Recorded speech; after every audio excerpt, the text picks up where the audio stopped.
Assalamualaikum warahmatullahi wabarakatuh. Pada pembelajaran bahasa Indonesia hari ini kita akan belajar tentang teks biografi dan saya akan menggantikan Bu Arum untuk beberapa waktu ke depan. Baik, selanjutnya. Apa sih yang namanya tentang teks biografi? Jadi teks biografi itu terdiri dari dua frasa, bio dan graf. Bio artinya hidup, graf artinya tulisan. Kemudian apa sih yang namanya teks biografi? Teks biografi adalah sebuah tulisan yang menghasilkan atau membahas tentang kehidupan seseorang. Nah, biasanya itu berisi tentang peristiwa-peristiwa penting yang dialami oleh sebuah tokoh. Kemudian tokoh-tokoh itu memiliki pengaruh yang besar dan biasanya tokoh-tokoh yang dituliskan di dalam teks biografi itu bisa memiliki pengaruh yang besar untuk masyarakat banyak. Kemudian memiliki jabatan, memiliki atau diidolakan oleh banyak orang, karena teks biografi itu bisa saja membahas tentang artis. Kemudian biografi itu sendiri bisa ditulis oleh orang lain dan ditulis diri sendiri. Yang ditulis diri sendiri itu namanya autobiografi, sedangkan yang ditulis oleh orang lain itu namanya biografi itu sendiri. Seperti contoh, biografinya Pak Soekarno ditulis oleh saya, biografi saya ditulis oleh teman-teman, begitu. Nah, di dalam teks biografi apa saja sih hal-hal yang ditulis? Itu ada 5 hal. Yang pertama yaitu data pribadi tokoh. Data pribadi tokoh itu biasanya nama, tanggal lahir, tempat lahir, kemudian riwayat pekerjaan atau riwayat pendidikannya. Yang kedua yaitu hubungan tokoh dengan keluarga, teman atau kerabat. Contohnya seperti Pak B.J. Habibie, orang tuanya siapa, kemudian kalau punya pasangannya itu siapa, dan misalnya tokoh A memiliki guru, dan guru itu biasanya ditulis juga di dalam teks biografi. Yang ketiga yaitu memiliki prinsip hidup, cita-cita, dan perjuangan. Prinsip hidupnya seperti contoh itu Pak B.J. Habibie adalah orang yang tekun, rajin, dia selain rajin belajar juga rajin bekerja, sehingga ketika waktu dia ada ujian, ya selain belajar ya bekerja untuk bisa menambah pengalaman hidupnya. Itu prinsip yang beliau pegang. Nah, prinsip hidup, cita-cita, dan perjuangan itu masuk kepada kejadian tokoh, begitu. Yang keempat yaitu hasil perjuangan yang telah dicapai dan belum dicapai. Saya memberikan contoh Pak B.J. Habibie ya. Contohnya kalau Pak B.J. Habibie sudah bisa membuat atau menciptakan pesawat dan beliau sudah diakui di dunia internasional dan nasional bahwa pesawatnya itu dapat bisa bermanfaat untuk masyarakat banyak dan banyak sekali macam-macam pesawatnya. Kemudian ada yang belum bisa dicapai itu dan bisa diusahakan, itu juga bisa dituliskan pada teks biografi. Yang kelima yaitu karya atau prestasi yang pernah dicapai dan dikenang hingga saat ini. Nah, oleh karena itu biasanya di dalam teks biografi itu pasti ada karya, pengalaman, kemudian hal-hal yang bisa membuat masyarakat banyak itu terpengaruh, itu dituliskan di dalam situ, karya atau prestasi. Kemudian selanjutnya, apa saja sih bentuk-bentuk teks biografi? Karena biografi itu sendiri adalah terdiri dari dua frasa, bio dan graf. Artinya bio adalah hidup dan graf artinya tulisan, maka kita akan fokus biografi itu adalah yang berbentuk tulisan, bukan riwayat hidup seseorang yang difilmkan, yang dibuat drama, film pendek, podcast, dan lain-lain. Kita fokus bentuknya tulisan. Nah, biografi itu ada juga yang berbentuk buku. Nah, buku itu sendiri ada juga yang fiksi dan non-fiksi. Contohnya biografi yang non-fiksi itu seperti contoh bukunya Chairil Tanjung, Si Anak Singkong. Nah, buku tersebut itu menceritakan tentang Pak Chairil Tanjung yang terlahir dari keluarga yang kurang mampu, tetapi dia itu memiliki perjuangan yang keras untuk mencapai cita-citanya, sehingga ketika waktu kuliah, ya beliau tidak meminta biaya kepada ibunya, tetapi meskipun dia tidak meminta, ibunya itu akan terus berjuang untuk karirnya, pendidikannya, seperti menjual atau menutupi biaya kuliah Pak Chairil itu. Kemudian yang fiksi itu apa? Ada novel Laskar Pelangi, ada novel dari Negeri Lima Menara, dan kalau misalnya kalian tanya, Bu, bukannya kalau teks biografi itu berisi tentang kejadian atau pengalaman hidup seseorang harusnya berdasarkan oleh fakta, begitu kan? Tetapi yang perlu diingat bahwa teks biografi itu bisa saja tergantung kepada siapa penulisnya. Bisa saja penulis itu akan menambahkan kejadian-kejadian fiktif atau nama-nama samaran yang ditambahkan dan lain-lain, tetapi asalkan tidak merubah perjalanan hidup seseorang atau peristiwa hidup yang dialami oleh tokoh tersebut, begitu.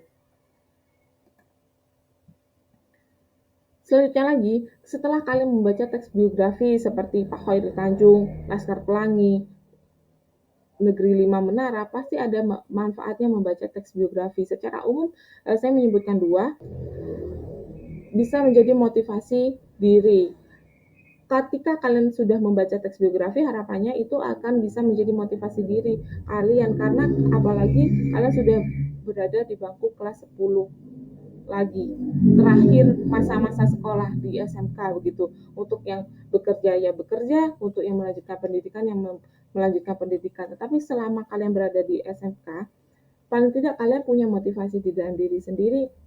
Ketika kalian terakhir sekolah, oh ya ini masa-masa terakhir saya, pastinya diharapkan agar bisa memunculkan atau memberikan semangat untuk bisa meraih prestasi-prestasi sesuai dengan bidang yang disukai. Yang kedua yaitu memberikan inspirasi. Nah, inspirasi itu datang dari banyak orang begitu. Karena kalau saya pribadi saya menyukai Pak B.J. Habibie karena dia adalah tokoh yang memiliki pengaruh besar, kemudian kisah cintanya juga sangat menyentuh hati saya, kemudian dia juga adalah seorang muslim yang takwa, itu memberikan saya inspirasi. Nah, inspirasi itu datang dari seseorang, kemudian juga memacu saya untuk bisa memiliki atau meraih prestasi-prestasi dan bukan sensasi-sensasi, karena biografi sendiri itu berisi tentang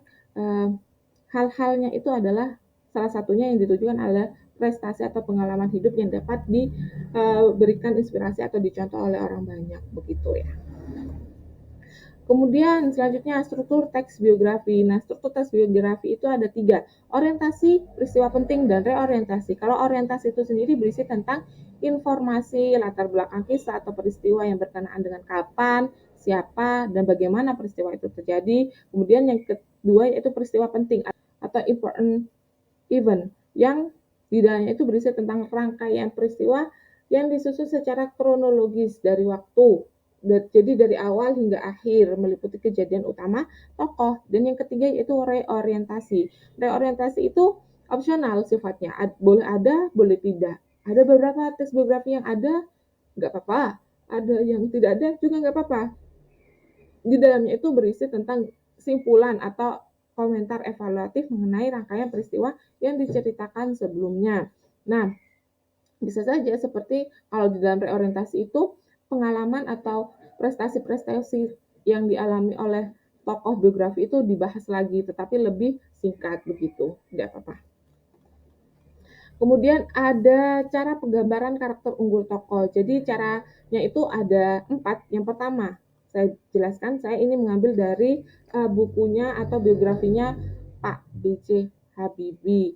Nah, secara langsung seperti kutipannya, B.J. Habibie adalah salah satu tokoh panutan yang dijadikan kebanggaan bagi banyak orang. Jadi secara langsung, tanpa kalian membaca satu teks penuh biografi Pak B.J. Habibie, penulis itu sengaja menuliskan secara langsung sehingga untuk menganalisis makna tersirat itu tidak begitu dalam begitu. Dalam kutipan juga itu dinyatakan bahwa Pak B.J. Habibie itu merupakan sosok yang layak dijadikan panutan untuk masyarakat Indonesia. Yang kedua yaitu tidak langsung. Ketika musim liburan tiba, dia menggunakan waktunya kembali fokus belajar. Gaya hidupnya saat ini berbeda jika dibandingkan teman-temannya yang lain untuk memilih waktu liburan musim panas untuk bekerja, mencari pengalaman tanpa mengikuti ujian. Nah, pada contoh yang kedua itu penulis itu tidak secara langsung menyebutkan bagaimana karakter Pak B.J. Habibie-nya sendiri. Penulis itu menyajikan karakter unggul tokoh dengan mendeskripsikan bagaimana cara tokoh menghadapi permasalahan keuangan yang dihadapi oleh Pak B.J. Habibie begitu. Lanjut ya. Kemudian ada cara deskripsi melalui tindakan tokoh. Saya ambil dari biografinya George C. merupakan anak dari tanah Papua, yang berasal dari tanah Papua, tetapi beliau itu sangat berpengaruh di kancah internasional dan nasional, sempat memenangkan Piala Nobel pada tahun 2004 juga. Kalau melalui tindakan tokoh, itu pada kutipan tersebut, saya ingin menjadi ilmuwan sebenarnya. Ilmu itu untuk mempermudah hidup. Ilmu pengetahuan itu dan teknologi membuat hidup manusia menjadi nyaman. Saya berharap kalau saya menjadi ilmuwan, saya dapat membuat manusia lebih nyaman, kata George.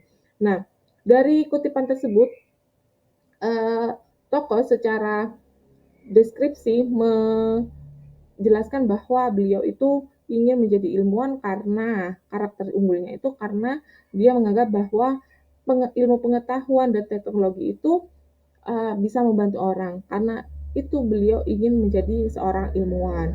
Itu. Kemudian yang keempat, cara mendeskripsi melalui penuturan tokoh lain. Semua anak mama tidak manja dengan uang, sebab kami tidak punya uang, kata Mama Nel. Itu mamanya George sendiri. Nah, dari situ secara tidak langsung ya, kutipan tersebut, ibu dari George itu sendiri menyatakan bahwa anak-anaknya itu termasuk di dalam George sendiri itu merupakan anak-anak yang bisa mengerti keadaan orang tuanya begitu. Oleh karena itu bisa dijadikan karakter unggul tokoh. Selanjutnya ciri kebahasaan dari teks biografi. Ciri yang pertama, menggunakan pronomina, kata ganti seseorang seperti dia, beliau, dan lain-lain. Yang kedua, menggunakan kata kerja tindakan. Kata kerja tindakan itu kata kerja yang bisa dilihat secara langsung, misalnya berlari, menari, kemudian belajar, berjalan, dan lain-lainnya. Yang ketiga, menggunakan kata kerja adjektif atau kata sifat. Nah, yang ketiga ini itu diberi untuk memberikan informasi secara rinci tentang sifat-sifat tokoh seperti rajin, ulet, dan lain-lain. Dalam melakukan deskripsi itu, seringkali penggunaan kata sifat itu didahului oleh kopulatif. Contoh katanya itu adalah, kemudian merupakan, begitu. Yang keempat, menggunakan kata kerja pasif. Perlu diingat kata kerja pasif itu cirinya adalah imbuhan di. Contohnya diberi, ditugaskan, dipilih, dan lain-lainnya. Yang kelima, menggunakan kata kerja mental. Kata kerja mental itu berhubungan dengan aktivitas mental dalam rangka penggambaran peran tokoh. Contohnya memahami, menyetujui, kemudian apa lagi? Menginspirasi, mencintai, gitu. Yang ke-6, menggunakan konjungsi waktu. Nah, konjungsi waktu itu contohnya seperti sebelum, sudah, pada saat, kemudian, selanjutnya, sampai, hingga, pada tanggal, nantinya, selama itu, dan lain-lain.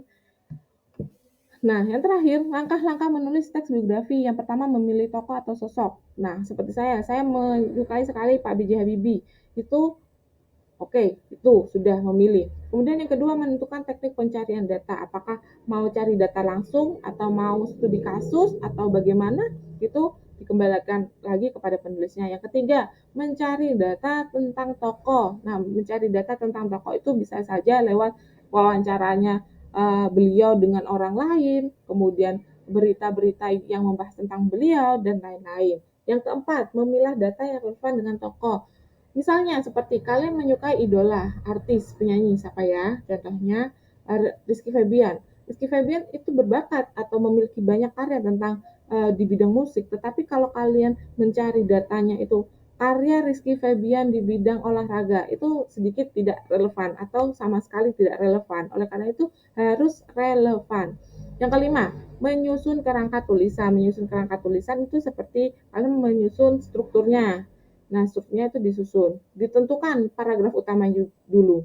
Yang keenam, barulah paragraf pengembangnya itu atau paragraf penjelasnya itu dilakukan atau ditulis, mengembangkan kerangka menjadi bentuk biografi. Yang ketujuh, merevisi kembali hasil tulisan utuh. Revisi itu dilakukan untuk mencari tahu kekurangannya itu di mana, kemudian sudah pas atau belum. Nah, dari hasil revisi itu barulah setelah direvisi dipublikasikan. Begitu. Mudah bukan belajar teks biografi? Itu saja yang bisa saya sampaikan. Apabila terdapat kesalahan kata atau hal-hal yang kurang berkenan, mohon maaf, dan apabila ada yang ingin ditanyakan silahkan bubuhi di kolom komentar, dan selamat mengerjakan tugasnya. Saya akhiri, wassalamualaikum warahmatullahi wabarakatuh.